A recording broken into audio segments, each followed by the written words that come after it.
Hi കൂട്ടുകാരെ, എല്ലാവർക്കും നമസ്കാരം. ഇന്നത്തെ നമ്മുടെ റെസിപ്പി ഇടിയപ്പമാണ്. അപ്പോൾ നമ്മുടെ ചാനൽ ഇതുവരെ സബ്സ്ക്രൈബ് ചെയ്തിട്ടില്ലെങ്കിൽ സബ്സ്ക്രൈബ് ചെയ്യാൻ മറക്കരുത് കേട്ടോ. അപ്പോൾ നമുക്കിനി ഒട്ടും വൈകാതെ തന്നെ വീഡിയോയിലേക്ക് പോവാം. ഇടിയപ്പം തയ്യാറാക്കാൻ വേണ്ടിയിട്ട് ഞാനിപ്പോൾ ഒരു ബൗൾ എടുത്തിട്ടുണ്ട്. അതിലേക്ക് 1 കപ്പ് അരിപ്പൊടി ചേർത്ത് കൊടുക്കുകയാണ്. അപ്പത്തിൻ്റെ അരിപ്പൊടിയാണ് ഞാനിവിടെ എടുത്തിട്ടുള്ളത്. അതാകുമ്പോൾ വളരെ നൈസായിട്ടുള്ള അരിപ്പൊടിയാണ്. ഇനി നമുക്കിതിലേക്ക് അരിപ്പൊടി നന്നായിട്ട് കുഴച്ചെടുക്കാൻ ആവശ്യമായിട്ടുള്ള വെള്ളം തയ്യാറാക്കി എടുക്കണം. അപ്പോൾ അതിനായിട്ട് ഞാനൊരു പാത്രത്തിൽ 1/2 ഗ്ലാസ് വെള്ളം ഒഴിച്ച് കൊടുക്കുകയാണ്. ഇനി നമുക്ക് ഈ വെള്ളം നന്നായിട്ട് തിളപ്പിച്ചെടുക്കാം. ഇത് നന്നായിട്ട് തിളച്ച് വരുന്ന സമയത്ത് നമുക്കിതിലേക്ക് ആവശ്യത്തിന് ഉപ്പ് ചേർത്ത് കൊടുക്കുക. ഇനി നമുക്കിത് ജസ്റ്റ് ഒന്ന് തിളപ്പിച്ചെടുക്കാം. ഇനി ഫ്ലെയിം ഓഫ് ചെയ്ത് ഈ തിളച്ച ചൂടോടുകൂടി തന്നെ നമുക്ക് ഈ ഉപ്പ് വെള്ളം അരിപ്പൊടിയിലേക്ക് ചേർത്ത് കൊടുക്കുക. ഇനി ഇതൊരു സ്പൂൺ ഉപയോഗിച്ചിട്ട് നന്നായിട്ടൊന്ന് മിക്സ് ചെയ്ത് കൊടുക്കുക. നല്ല ചൂടാണ്, അതുകൊണ്ടിട്ടാണ് നമ്മൾ സ്പൂണ് വെച്ചിട്ട് മിക്സ് ചെയ്ത് കൊടുക്കുന്നത്. അപ്പം നമ്മൾ പൊടിയിൽ വെള്ളം ഒഴിച്ച് കൊടുക്കുമ്പോൾ കുറേശ്ശായിട്ട് വേണം ഒഴിച്ചു കൊടുക്കാനായിട്ട്. പെട്ടെന്ന് തന്നെ ആദ്യം തന്നെ ഒരുപാട് ഒഴിച്ചു കൊടുക്കരുത്. ഇനി നമുക്ക് കുറച്ച് ഉപ്പ് വെള്ളം കൂടെ ഒഴിച്ചു കൊടുത്ത് നന്നായിട്ടൊന്ന് മിക്സ് ചെയ്തെടുക്കുക. ഇടിയപ്പം നല്ല സോഫ്റ്റായിട്ട് കിട്ടാൻ വേണ്ടിയിട്ടാണ് നമ്മൾ ഇതുപോലെ ചെയ്തെടുക്കുന്നത്. ഇങ്ങനെ ആകുമ്പോൾ ഇപ്പോൾ തന്നെ ഇത് പാതി വേവായിട്ടുണ്ട്. ഇനി നമുക്കിത് പെട്ടെന്ന് തന്നെ തയ്യാറാക്കി എടുക്കാവുന്നതാണ്. ഇപ്പോൾ ഞാനിത് നന്നായിട്ട് മിക്സ് ചെയ്ത് എടുത്തിട്ടുണ്ട്. ഇനി നമുക്കിത് അല്പം നേരം ഒന്ന് ചൂടാറാനായിട്ട് വെക്കാം.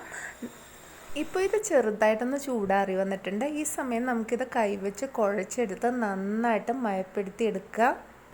ഇപ്പോൾ ഇത് ഞാൻ നന്നായിട്ട് കുഴച്ചെടുത്തിട്ടുണ്ട്. ഉപ്പുവെള്ളം എല്ലാ ഭാഗത്തും ആവുന്നത് പോലെ തന്നെ നന്നായിട്ട് കുഴച്ച് മയപ്പെടുത്തി എടുത്തിട്ടുണ്ട്. ഇപ്പം നമ്മുടെ ഇടിയപ്പത്തിൻ്റെ പൊടി റെഡിയായി കഴിഞ്ഞു. ഇനി നമുക്കിത് ഇടിയപ്പത്തിൻ്റെ അച്ചെടുക്കാം. ഞാനിപ്പോൾ ഇതിൽ ചില്ലിട്ടേക്കുന്നത് ചെറിയ ഹോളുള്ള ചില്ലാണ് ഇട്ടേക്കുന്നത്. ഇനി നമുക്ക് ഇതിലേക്ക് കുറച്ച് മാവെടുത്ത ശേഷം നമുക്ക് ഇടിയപ്പത്തിൻ്റെ അച്ചിലേക്ക് ഇട്ട് കൊടുത്ത് ഇത് 1/4 ഭാഗമായിട്ട് നിറച്ചെടുക്കാം. ഞാനിപ്പോൾ ഇത് 1/4 ഭാഗമായിട്ട് നിറച്ചെടുത്തിട്ടുണ്ട്. ഇനി നമുക്കിത് ഇടിയപ്പത്തിൻ്റെ അച്ച് നന്നായിട്ട് മൂടി വെച്ച ശേഷം ഇത് നമുക്കിനി ഒരു ഇഡ്ഡലി ചെമ്പെടുക്കുക. അതിൽ കുറച്ച് വെള്ളം ഒഴിച്ച ശേഷം നമുക്കിത് നന്നായിട്ട് തിളക്കാൻ വേണ്ടിയിട്ട് അടുപ്പത്ത് വയ്ക്കാം. ഇത് നന്നായിട്ട് തിളച്ച് വരുന്ന സമയം കൊണ്ട് നമുക്ക് ഇഡ്ഡലി പാത്രത്തിൽ ഇടിയപ്പം റെഡിയാക്കി എടുക്കാം. അതിനായിട്ട് ഞാനിപ്പോൾ ഇഡ്ഡലി പാത്രം എടുത്തിട്ടുണ്ട്. അതിൽ ഞാനിപ്പോൾ കുറച്ച് നെയ്യ് ഗ്രീസ് ചെയ്ത് കൊടുക്കുന്നുണ്ട്. ഇത് നമുക്ക് ഓപ്ഷനിലാണ്, വേണമെന്നുണ്ടെങ്കിൽ മാത്രം ഇത് ഗ്രീസ് ചെയ്ത് കൊടുത്താൽ മതി. അല്ലെങ്കിലും നല്ല സോഫ്റ്റായിട്ട് തന്നെ നമുക്കിത് കിട്ടും. ഇനി ഞാൻ ഇടിയപ്പം ഇതിലേക്ക് പിഴിഞ്ഞിട്ടുണ്ട്. ഇതുപോലെ തന്നെ നമുക്ക് എല്ലാ ഭാഗത്തും ഇടിയപ്പം നന്നായിട്ട് പിഴിഞ്ഞെടുക്കുക. ഇപ്പോൾ ഞാൻ എല്ലാ ഇഡ്ഡലി തട്ടിലും ഇടിയപ്പം റെഡിയാക്കി എടുത്തിട്ടുണ്ട്. ഇനി നമുക്ക് ഇതുപോലെ തന്നെ അടുത്ത ഇടിയപ്പത്തട്ടിലും കൂടെ നന്നായിട്ടൊന്ന് പ്രസ് ചെയ്തെടുക്കാം. ഇപ്പം നമ്മുടെ ഇടിയപ്പം നമുക്ക് കാണുമ്പോൾ തന്നെ അറിയാം, നല്ല തുമ്പപ്പൂ പോലത്തെ നിറമുള്ള നല്ലൊരു ഇടിയപ്പമാണ്. ഇത് കാണുന്ന പോലെ തന്നെ നല്ല സോഫ്റ്റ് ആയിട്ടുള്ള ഇടിയപ്പമാണ്. ഇതെല്ലാവരും ട്രൈ ചെയ്ത് നോക്കണം കേട്ടോ. നല്ല ടേസ്റ്റാണ്. ഇത് നമുക്ക് എളുപ്പത്തിൽ തയ്യാറാക്കി എടുക്കാൻ പറ്റുകയും ചെയ്യും.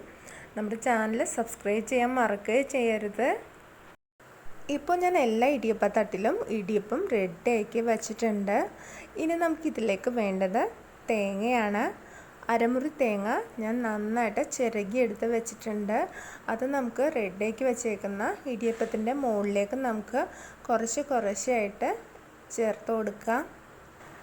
ഇനി നമുക്ക് അടുപ്പത്ത് ഇഡ്ഡലി പാത്രം വെച്ച് നന്നായിട്ട് വെട്ടിത്തിളക്കുന്നുണ്ട്.